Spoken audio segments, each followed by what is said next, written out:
ఈ విషయం మీకు తెలుసా?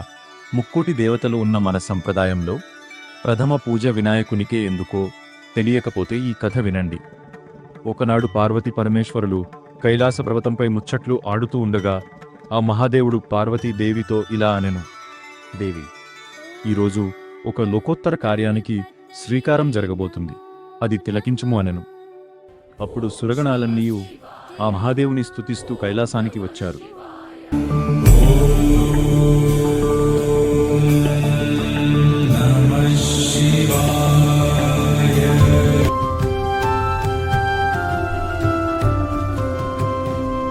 నారద తుంబురులు తమ గానంతో ఆ శంకరయ్యని ఆనందపరిచెను.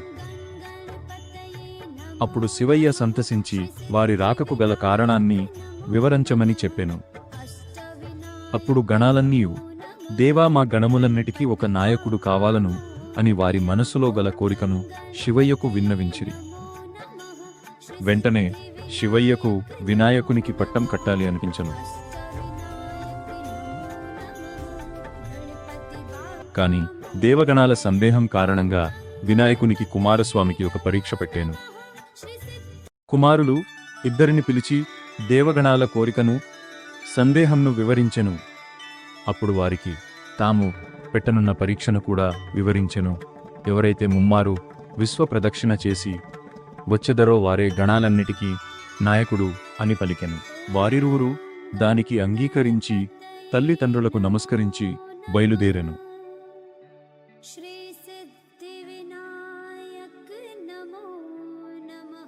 అప్పుడే ఆ విఘ్నేశ్వరుడు ఒక సందిగ్ధవస్థలో పడెను.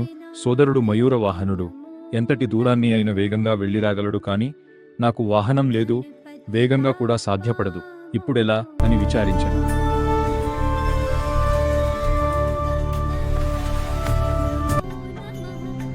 ఆయనకొప్పుడు ఒక విషయం స్ఫురించింది.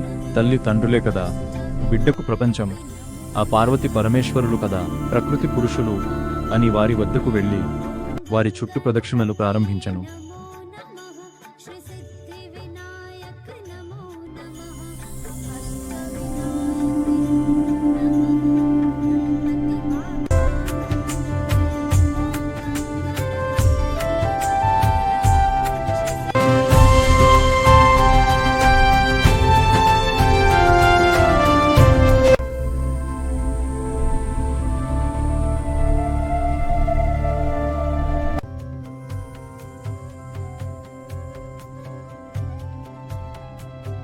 అప్పుడు విశ్వప్రదక్షిణ చేయడానికి తన మయూర వాహనంపై వేగంగా చుట్టేస్తున్న కుమారస్వామికి ఎక్కడ చూసిన తన కన్నా ముందే వినాయకుని దర్శనం అవుతున్నది.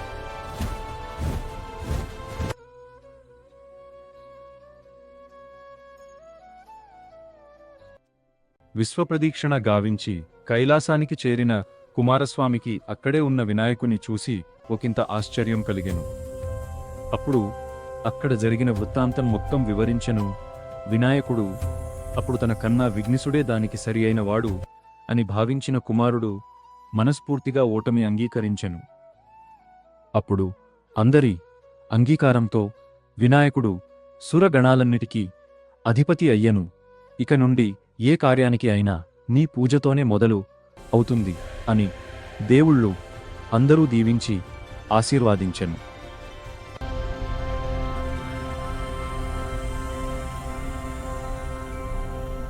అలాగే కుమారస్వామిని సర్వ సైన్యానికి అధ్యక్షుడుగా నియమించి దీవించారు. అర్థమయ్యింది కదా? మీరు కూడా ఏ పని అయినా విజయవంతంగా సాగాలి అంటే మొదట వినాయకుని స్మరించి పూజించి విజయాలు పొందండి. సర్వేజన సుఖినో భవంతు, సర్వ సన్మంగళాది భవంతు. ఈ వీడియో మీకు నచ్చినట్లు అయితే లైక్ చేయండి, షేర్ చేయండి, సబ్స్క్రైబ్ చేయండి. ధన్యవాదాలు.